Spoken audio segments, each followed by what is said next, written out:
ওম নমঃ শিৱায় ওম নমঃ শিৱায় ওম নমঃ শিৱায় নমস্কাৰ বন্ধুসকল পোনপ্ৰথমে আপোনালোকক স্বাগতম জনাইছোঁ এষ্ট্ৰশক্তি আছাম ইউটিউব চেনেললৈ। বন্ধুসকল, আপোনালোকে যদি মোৰ চেনেললৈ প্ৰথমবাৰৰ বাবে আহিছে তেন্তে অনুগ্ৰহ কৰি চেনেলটো ছাবস্ক্ৰাইব কৰি দিব আৰু লগতে কাষত থকা বেল আইকন বুটামটো দবাই দিব বুলি আশা ৰাখিলোঁ।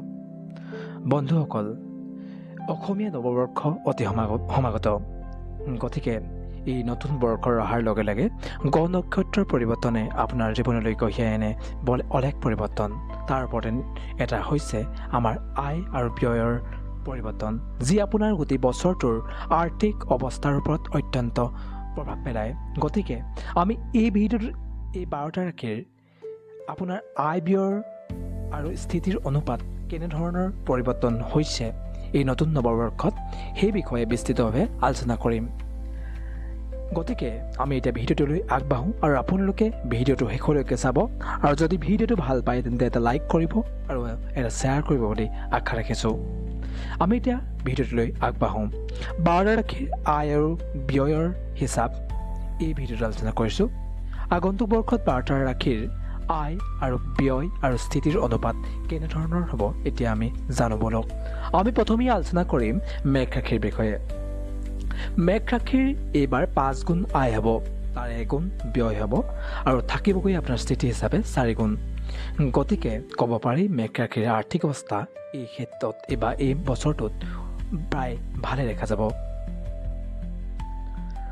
বৃষ ৰাশিৰ ক্ষেত্ৰত 2 গুণ আয় হ'ব, 2 গুণেই ব্যয় হ'ব আৰু শূন্য স্থিতি হ'ব। কিন্তু সেয়ে বৃষ ৰাশিৰ এই বছৰটোত আৰ্থিক অৱস্থা অত্যন্ত দুৰ্বল। গতিকে ব্যয়ৰ ক্ষেত্ৰত বৃষ ৰাশি গুৰুত্ব দিয়াৰ প্ৰয়োজনীয়তা আছে এই বছৰটোত। মিথুন ৰাশিৰ ক্ষেত্ৰত মিথুন ৰাশিৰ 8 গুণ আয় হ'ব, 1 গুণ ব্যয় হ'ব আৰু স্থিতিৰ 7 গুণ হ'ব। গতিকে মিথুনৰ ক্ষেত্ৰত আৰ্থিক দিশ এইবাৰ ভাল হ'ব মিথুন ৰাশিৰ ক্ষেত্ৰত। কৰ্কট ৰাশিৰ ক্ষেত্ৰত 2 গুণ আয় হ'ব, 1 গুণ ব্যয় হ'ব আৰু 1 গুণ স্থিতি হিচাপে থাকিব। গতিকে কৰ্কট ৰাশিৰো এই বছৰটো আৰ্থিক ক্ষেত্ৰত শুভ বুলিবই পাৰি, সেইবুলি অলপ সাৱধান হোৱাৰ প্ৰয়োজনীয়তা আছে। সিংহ ৰাশিৰ ক্ষেত্ৰত 11 গুণ আয়, 0 গুণ ব্যয়, 0 গুণ ব্যয়, 11 গুণ স্থিতি। সিংহ ৰাশি এই বছৰটোত অত্যন্ত আৰ্থিক ক্ষেত্ৰত শুভ। গতিকে সিংহ ৰাশিৰ যিখিনি ব্যক্তি তেওঁলোকলৈ শুভেচ্ছা জ্ঞাপন কৰিছোঁ। আপোনাৰ আৰ্থিক অৱস্থা এবাৰ সবল দেখা যাব। কন্যা ৰাশিৰ ক্ষেত্ৰত 8 গুণ আয় হ'ব, 1 গুণ ব্যয় হ'ব আৰু 7 গুণ স্থিতি হ'ব। গতিকে কন্যা ৰাশিৰ ক্ষেত্ৰতো আৰ্থিক অৱস্থা প্ৰায় সবল। তুলা ৰাশিৰ ক্ষেত্ৰত 2 গুণ আয়, 2 গুণ ব্যয়, 0 গুণ স্থিতি। গতিকে তুলা ৰাশিৰো এইবাৰ আৰ্থিক অৱস্থা অত্যন্ত বেয়া। গতিকে অলপ সাৱধান হৈ ব্যয় কৰিবলৈ চেষ্টা কৰিব, নহ'লে আপুনি এই বছৰটোত ঋণ বা বোজাত আপুনি বেছি সোমাই যাব। গতিকে অলপ তুলা ৰাশি সাৱধান হ'ব। বৃশ্চিক ৰাশিৰ ক্ষেত্ৰত 5 গুণ আয় হ'ব, 1 গুণ ব্যয় হ'ব, 4 গুণ স্থিতি হ'ব, যিটো ভাল বুলিব পাৰি বৃশ্চিক ৰাশিৰ বাবে। বৃশ্চিক ৰাশিও এইবাৰ আৰ্থিক অৱস্থা ভালে দেখা যাব।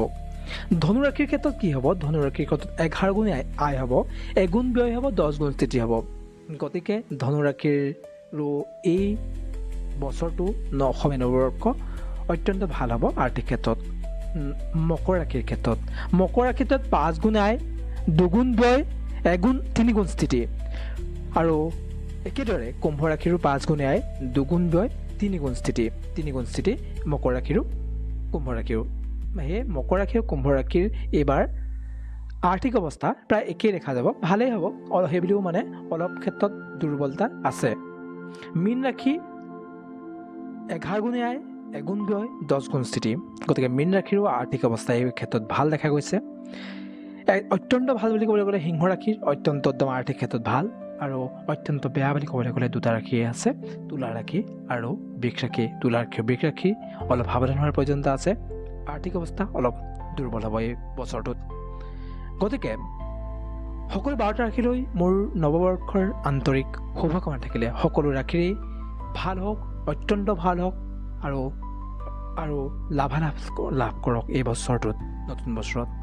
আৰু লগতে আমি গ্ৰহ নক্ষত্ৰৰ পৰিৱৰ্তনৰ লগতে অন্য দিশবোৰো পৰিৱৰ্তন হ'ব প্ৰতিটো ৰাশিৰ। গতিকে আমি আগন্তুক ভিডিঅ'ত বেলেগ বেলেগ গ্ৰহ নক্ষত্ৰৰ পৰিৱৰ্তনৰ লগতে পৰিৱৰ্তন হোৱা দিশসমূহ আলোচনা কৰিম। গতিকে আপোনালোকে ভিডিঅ'টো চাব শেষলৈকে চালে যদি আৰু চেনেলটো ছাবস্ক্ৰাইব কৰি থ'ব, তেতিয়া আপোনালোকে মই ভিডিঅ'বোৰ দিলে আপুনি প্ৰথমলৈকে লাভ কৰিব। আজিৰ ভিডিঅ'টো সামৰণি মাৰিছোঁ। জয় শ্ৰীৰাম, জয় শ্ৰীৰাম, জয় শ্ৰীৰাম।